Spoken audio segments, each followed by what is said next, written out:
You're in the room. You're physically present, sitting at the table, standing in the group, existing in the space alongside everyone else. The conversation is moving, people are laughing, and from the outside it probably looks like you're part of it. But inside, something else is happening entirely. There's a voice, quiet but persistent, running underneath everything, telling you that you're tolerated, not chosen. That if you got up and left right now, the room would close around the gap you left and nobody would notice the difference. That the invitations you receive are courtesy, not desire. That people are kind to you the way people are kind to strangers, politely, temporarily, without any real wish for you to stay. And the cruelest part is that you can't turn it off. You can be surrounded by people who say they love you and still feel it. You can be in a relationship, a friendship group, a family, all the things that are supposed to answer the question of whether you belong, and still have that voice tell you that you're on the outside of something everyone else is on the inside of. You've probably never said this out loud, not fully, because how do you explain to someone that you feel unwanted without it sounding like an accusation? Without it making them defensive or guilty or confused? So you carry it quietly. You perform belonging while privately doubting it. And you've spent years wondering whether this feeling is telling you something true about yourself or something true about what happened to you. This video is about what it's actually telling you. If that already felt uncomfortably close to home, stay with me for this one. And if this channel is new to you, hit subscribe. We break down the psychology behind the things most people are too afraid to examine out loud. Drop a comment below, too. I read every single one.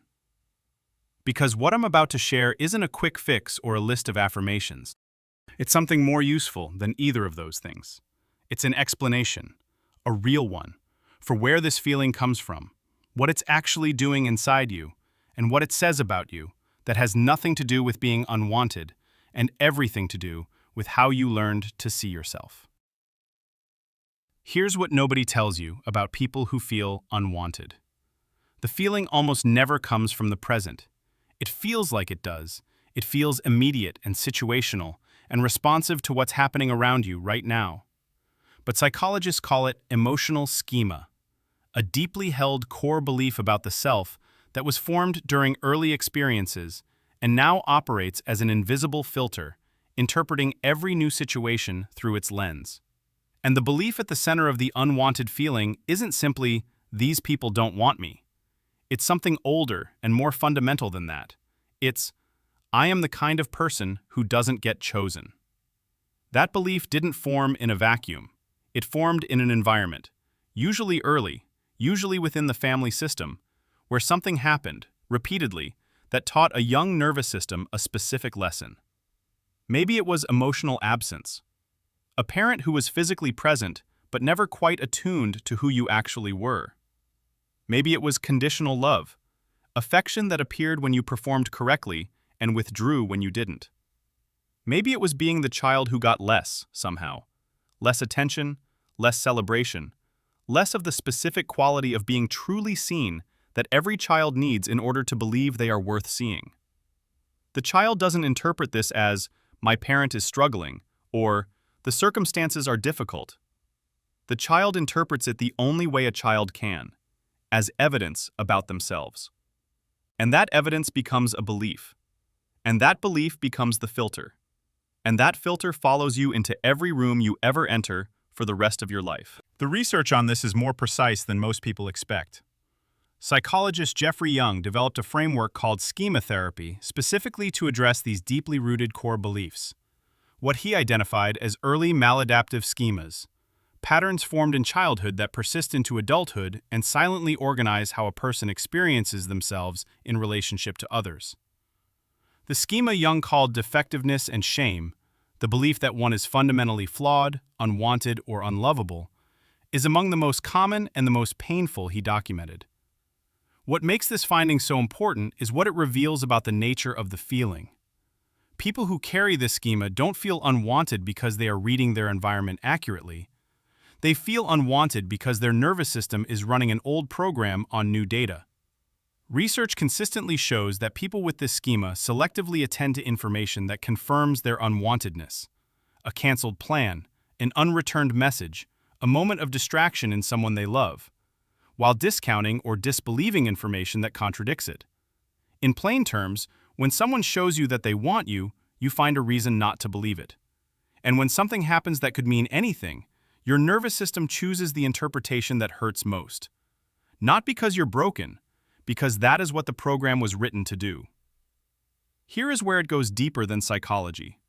There is a specific kind of exhaustion that comes with living inside this feeling. And it's not the exhaustion of being rejected. It's the exhaustion of the constant labor of managing the gap between what you feel and what you're supposed to feel. Of smiling in the group photo while privately believing you were included out of obligation. Of saying, "I'm fine," when someone asks, because the real answer requires a level of vulnerability that feels too dangerous to risk. Because here is the uncomfortable truth that sits at the center of this. People who feel unwanted are often the most careful, the most considerate, the most genuinely attentive people in any relationship they're part of. They notice everything. They remember what matters to the people they love.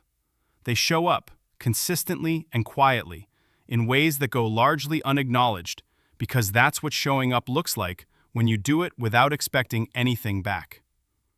And they do it without expecting anything back because somewhere very early they learned not to. Because wanting, really wanting, openly and without apology, felt like too great a risk in an environment that had already shown them what happened when you reached and found nothing there. That is not a character flaw. That is a wound that learned to be useful. And here is what that means. The part most people who feel this way have never been told.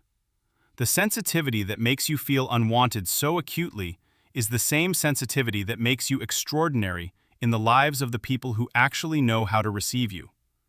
The attunement you developed, the ability to read a room, to sense what someone needs before they ask, to notice the subtle shift in someone's energy and respond to it without being asked.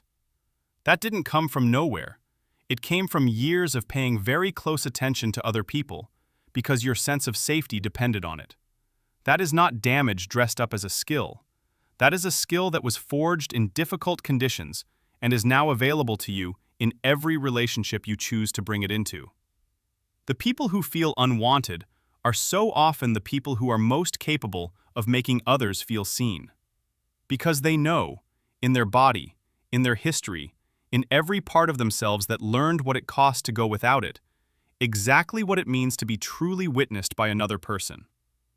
You did not come out of your history empty. You came out of it with a capacity for depth, for loyalty, for the kind of presence that quietly transforms the people lucky enough to be close to you. So here is what the psychology of feeling unwanted is actually telling you. It is telling you that you were shaped in an environment that failed to reflect your worth back to you accurately. That the voice telling you that you don't belong isn't a truth teller, it is a recording, an old one. Made in circumstances that no longer exist, by a nervous system that was doing its best with what it had. You were not unwanted. You were not fundamentally unlovable. You were not someone who exists at the margins of other people's lives. You were someone who learned to feel that way in conditions that would have taught almost anyone the same lesson. And you have been carrying that lesson as if it were a fact about you, when it was always only a fact about what you went through. The feeling is real.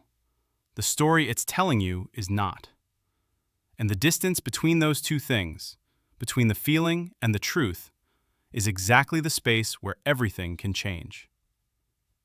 Tell me, does this resonate with you? Have you carried this feeling quietly for longer than you can remember? Drop it in the comments. You are not alone in this. If this hit home for you, please subscribe. There's a lot more of this kind of depth coming. And if you want to keep going, the next video explores the psychology of people who struggle to believe they are loved, even when the evidence is right in front of them.